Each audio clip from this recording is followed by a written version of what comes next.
Hello again, gandang kachika life! Basta po kayo mga kachika. Heto na naman po tayo sa panibago nating showbiz balita. Inakaligtas sa mapanuring mata ng netizen ang tila pag-unfollow ni na Miss Andy Eigenman at Mr. Pilmar Alipayo sa isa't isa sa Instagram account nila. Sa account nga po ni Andy, hindi na makikita sa following niya or sa taong pinalo niya ang account na Chipbox ang username ni Mr. Pilmar sa IG. IG account naman ni Mr. Pilmar, hindi na rin makita ang kanyang following ang username ni Andy Girl na handle naman ni Miss Andy. Ang nga pong Instagram story, may ilang critic post si Miss Andy.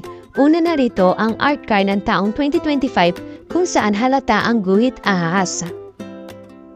Tingnan po dito, maraming netizen ang nakiosyoso sa bagong post ni na Andy at Mr. Pilmar. Nakikiosyo ang mga ito kung may pinagdadaanan ba ang relasyon ng dalawa. Sa post ni Pilmar, nagbiruan ang ilang netizen. Sabi ng isa, "Oh, ba't ka nandito?" Tawang-tawa naman ang nagsabang makikichismis lang sila. Sa Instagram naman po ni Miss Andy, may nagsabi nag-unfollowan ang nga ang dalawa. Aniya, Andy and husband no longer follow each others as Miss Andy intriguing stories. Wala pong pahayag sa bagong post ng dalawa ukol sa issue. Samantala, dumako naman po tayo sa ibang showbiz update. Bianca nagulat sa billing issue mano ng pelikula nila ni Miss Nora Honor. Nabigla nga po itong si Miss Bianca umali sa issue na di mano'y pinapalitan ng mas malaki ang billing ng pangalan niya sa mananambal. Ang pelikulang pinangungunahan nila ng National Artist for Film and Broadcast Arts Miss Nora Honor. Sa media conference nga na mananambal, noong Webes 6, 2025, tinanong nga po itong si Miss Bianca Umali tungkol sa issue para maliunawan ito. Pero labis ang pagkagulat ng aktres sa katanungan ng kanyang narinig. Pahayag nga ng kapuso actress, "I am shocked by your question po, but I would like to handle it as a professional as possible. I believe po the question is inappropriate for the event and also. Hindi ko po alam kung ano ang mararamdaman ko because that is, I do not have any idea about that. And I'm worried about how people in this room might take it. Hearing it from the representative from the press." Baka sa tono ng boses ng Bianca ang nararamdamang tensyon. Nangatwiran naman si June na nais lamang nito maging malinaw ang usapin kaya binanggit niya ang pag-uusap nila na Tracy Garcia, ang talent manager ni Bianca Umali mula sa Sparkle GMA7 Artist Center. Ang namamahala ng showbiz career ng 24 years old actress. Inus niya po ng paglilinaw ni Miss Bianca na isang oportunidad para sa kanya ang makatrabaho si Miss Nora. Saad niya, "Pasensya na po pero I would just like to clarify also the opportunity to work with the superstar. With our national artist, it's already a blessing. At is an opportunity that I already knew na hindi ko po palalampasin. Being with her on the set was a master class for me and was a dream I never thought I will achieve this earlier in my career. Kaya po yung makasama si Miss Nora is already enough."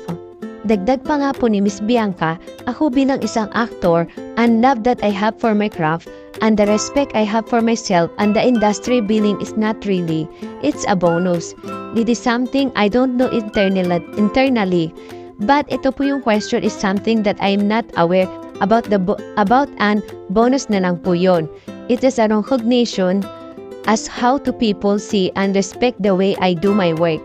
Pero dito po sa pelikulang ito na mananambal, napakatagal ko pong panahon na hinintay ito maipalabas dahil pinaghirapan po namin lahat ito. At marami pong pinagdaanan ang pelikulang ito. At ang may palabas po ito at makita lalo na po ito ang pagbabalik pelikula ni Miss Nora Honor is all that's matter. Maraming salamat po. Samantala, dumako naman po tayo sa update tungkol kay Miss Maxine Magalona. Tila pag-amin na lamang sa publiko ang kulang para sa aktres na si Miss Maxine Magalona at ng disc jockey na si Geoff Gonzalez. Sa Instagram ngayong Webes, February 6, 2025, nag-upload nga po si Miss Maxine ng mga larawan nila ni Geoff. Kuha ito na isang pre-Valentine dinner ng isang brand. Bahagi ng caption ni Maxine, "Choosing love over fear." Noong February 2, nakasama rin si Geoff sa isang family gathering ni na Maxine. Makikita sa larawan ng ina ni Maxine na si Pia Magalona at mga kapatid niya. Caption ni Maxine, "Kapayapaan, ito ang gusto ko."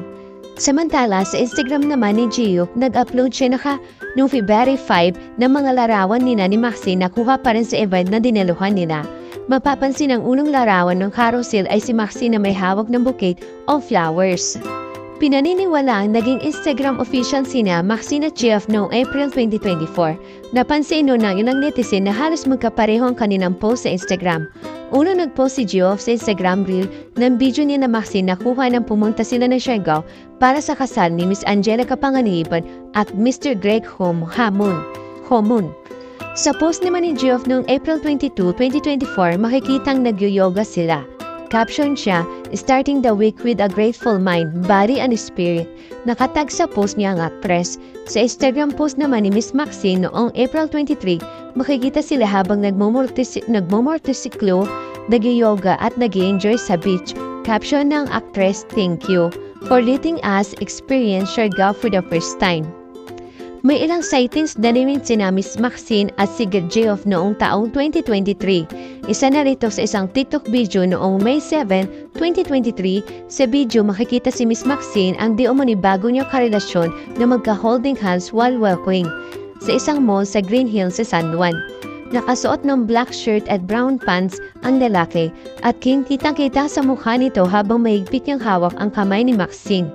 Ayon sa uploader, hindi niya sinasadyang makuha ang eksena holding hands ni Maxine at ng kasama nito dahil nagpo-promote lamang daw siya ng tindang cellphone na mapadaan ang dalawa sa kanyang istante. Pangapong video ang lumulutang nakuha naman noong March 11, 2023 kung saan spotted si Miss Maxine kasama ang parehong lalaki na naglalakad sa Green Hills matapos nilang bumili ng cellphone. Nakasuot ng black and white striped crop top shirt ang actress habang naka-brown long sleeve at black short naman ang kakbayan niyang lalaki.